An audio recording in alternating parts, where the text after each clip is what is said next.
and welcome to the true finale of Celeste, where we'll be tackling the last little secret I want to show off, the Pico 8 machine.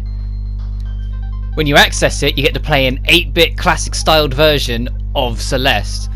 There are a few things that are different behind this version and the main game. Firstly, you can't grip onto walls, regardless of whether you hold the triggers down or not. You always just slowly slide down them, regardless of whether you're holding it and you're just moving against it. Secondly, the controls are a hell of a lot stiffer. You'll get a feel for this and it'll probably bite me in the ass a few times as we go through. But the controls are a lot stiffer and a lot less responsive, because I guess it's an 8-bit appreciation. And we are live again, by the way, so yay. Like there, I boosted back diagonal up to try and get straight up to the ledge to save trouble, and she just boosted straight, because it didn't pick up me pressing the directions, it just picked up the boost. And this isn't too long, it's 30 rooms, I think. But we'll get through it a lot quicker, because we're already on room 5, it's just trying to figure out how to get over this quickly. I don't like that. I like the music, even if the music's really quiet for this 8-bit mix. The only thing I can really say is if you're trying to do this, press where you want to go a good second or so before you press the boost to try and get it, otherwise it just won't happen. How am I supposed to get that strawberry if it's flying? Like, I don't think I can get high enough with the clouds. Let me think this through. Yeah, no, you can't reach that. Also, Madeline's tiny in this 8-bit mode. I can't stress that enough, she's so diddy. Oh right, you're supposed to just boost for it, okay.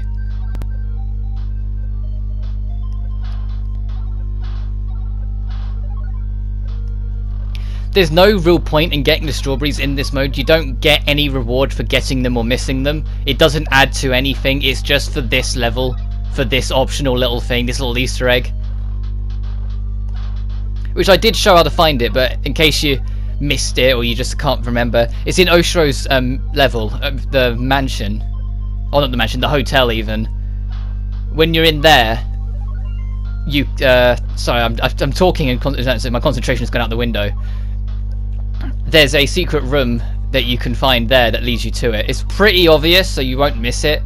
If you're just looking, like there's a little gap at the roof sort of thing, you'll just notice it and be like, huh, and go check it out.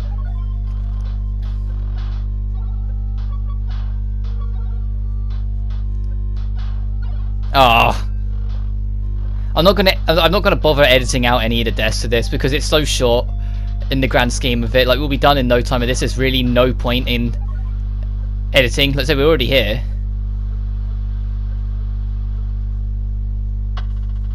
This is where chapter 1 ended in the main game, but we'll continue on. Also, if you boost here, the thing flies up. There you go. And we get a few more instruments to the theme, I guess. But it's still an 8-bit, very quiet piece of music, which I think is the thing that hurts it, is that it's so damn quiet. And I get that that happens a lot, that you get 8-bit music that just happens to be quieter because there's less in the instrumentation, but they still could have upped the volume a little bit of this. They could have also zoomed the screen in a little bit more than this, because you can see that the whole screen of it is cool and whatnot, but your vision's kind of limited. Like, I have to lean in a little bit, because my screen is not the biggest. As I nearly got the hiccups. I hope I don't get the hiccups. I had breakfast just before I started recording this, so it's probably not the wisest, but whatever.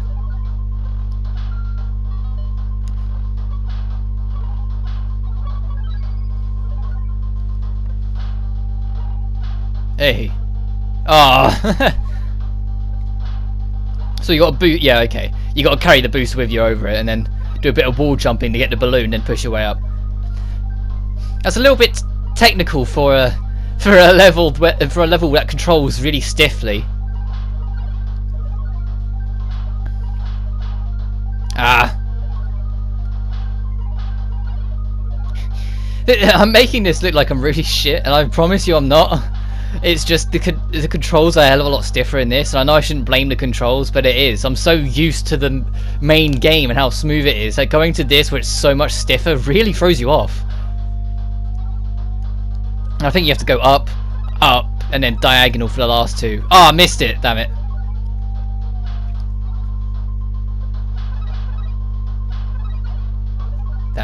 You could probably, if you're quick enough, boost up again on that second balloon in the middle there, and just cut through the gap instead of going under. Yeah, okay, that's probably how they expected you to do it, but whatever. Alright, let's get this key. Let's get the kit. Fuck. Oh, it shows a little timer in the top left every time you die, what sort of time you're on. Let's see, it says 5 minutes, 16. And we're already well over halfway, and we've only taken us 5 minutes. It wasn't worth cutting anything. Okay, we probably have to let ourselves drop. Actually, I could probably just go down the wall and jump up, yeah, like that. Ah! There we go. Oh, fuck. Oh, that was dumb. Alright, cheers, motorbike. Thanks for your company. Seriously, it's such a quiet road up until I start recording. I think we're supposed to go under. How if I went diagonal a little bit more?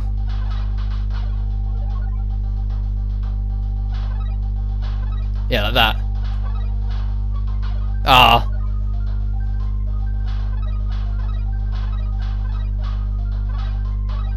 Oh. I didn't realise I'd got it. By the time I realised, it was too late to react.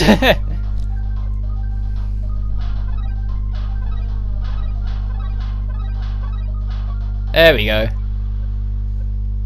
And instead of encountering Dark Madeline, they just kind of give you the level up. Also, your hair's green when it gets leveled up, which is kind of weird, but whatever. I'm not gonna argue it.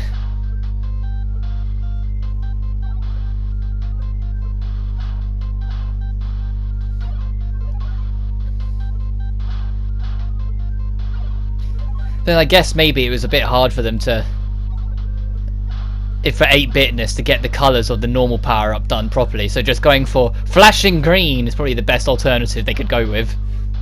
Ah.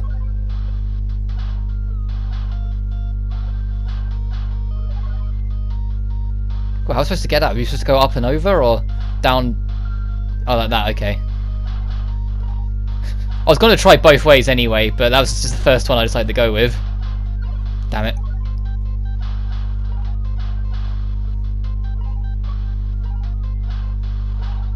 Oh shit, I bounced you twice. I would have thought it had been vanished by the time I bounced on it again, but no, it lingers.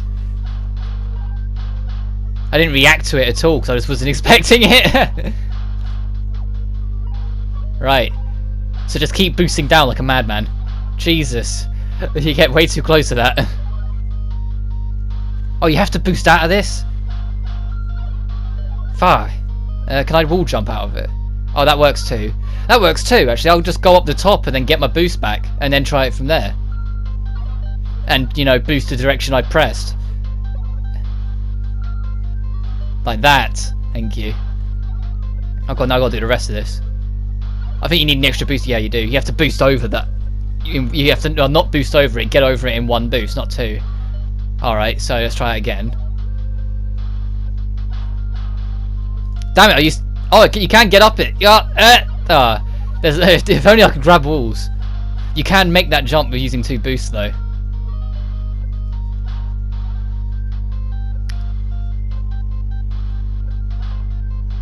Okay, there we go.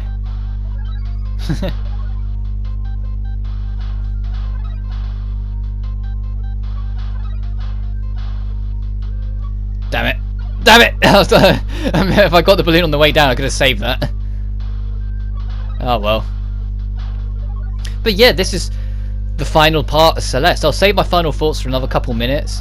But it's been a bit of an adventure, hasn't it? So I didn't expect this to take as long as it did, but I've enjoyed it every step of the way again. I've enjoyed going through this game again. It's always a treat to play Celeste, and I'm glad I got to play it, because it is. If it wasn't for Nocturne, it would have been the best game I've played this year. It's the best game released this year, in my opinion. I mean, don't get me wrong, Red Dead 2 is still yet to come out, so my opinion might have changed, but in terms of, at least in the indie market, it's definitely the best I've played this year.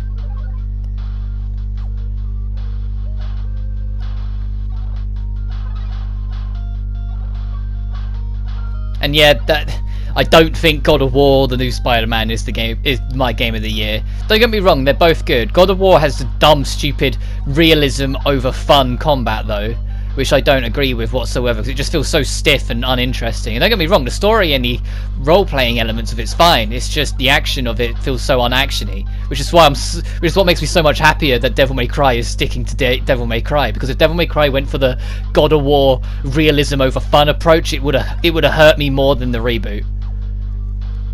And Ultimate Spider-Man, I'm just not a big Spider-Man dude. Don't get me wrong, I'm sure the game's amazing, and having Yuri Lowenthal voice Spider-Man's a treat for anyone, because Yuri Lowenthal is a great voice actor, and it's good to see him play such a big role, because I always felt like he was very underappreciated.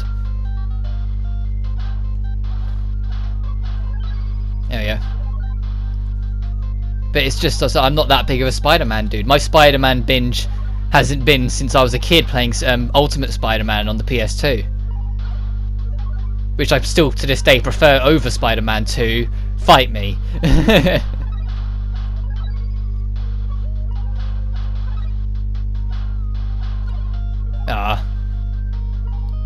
I would say it is good to see Insomniac get a better name for themselves, but I still won't forgive them for the Ratchet and Clank reboot, but I don't think anyone will. But whatever. I'm talking too much, I'm not concentrating at all on what I'm doing. That's probably why I'm dying so much. So if I just shut up and concentrate, there we go. We're on the final room, I believe. So I think it's 3,000 meters is where they wrap it up.